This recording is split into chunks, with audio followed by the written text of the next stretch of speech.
Happy low carb po sa ating lahat. Maghahanda po tayo ng napakasarap na meal na naman. Tawag nito? One complete meal na po ito. Etong ating salmon fish at saka zucchini in homemade low carb tomato sauce. Puro low carb po ngayon ang ating niluluto. So ayan guys, nakita po ninyo na gumawa po ako ng tomato sauce. Ayan na guys ang ating tomato sauce. Ready na po yung lagyan ng ating zucchini. So ayan guys, hindi ko na siya ginisa uli kasi ready na nga ang tomato sauce natin guys. Nilagay ko na lang ang ating zucchini.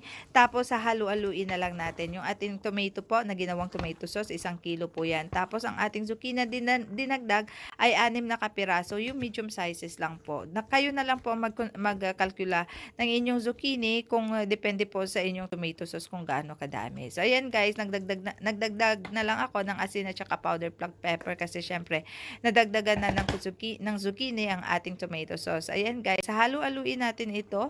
Wag nating hayaang masunog ang kanyang bottom kasi hindi na maganda ang kanyang lasa. At saka syempre guys, hindi natin ito tatakluban dahil pag tinakluban natin, magtutubig masyado ang ating zucchini. Kailangan mag-evaporate po ang kanyang tubig.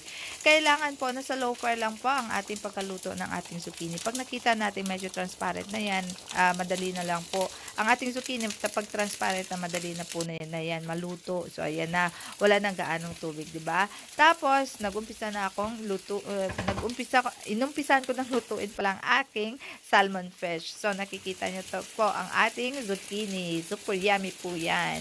So ayan guys, ang ating salmon fish, syempre, niluto natin yan sa olive oil. Konting-konti lang nilagay ko para hindi lang siya didikit. Kahit na non-stick pan pa ang aking ginamit. Para mas madaling i-flip ang aking salmon fish. Nasa low fire din po ang aking pagkaluto niyan. Medyo matagal-tagal kasi syempre nasa low fire kasi pag nasa high fire po kasi nagiging dry ang isda. So ayan na guys, ready na ang ating zucchini at saka salmon fish, ready to serve na super duper masarap po.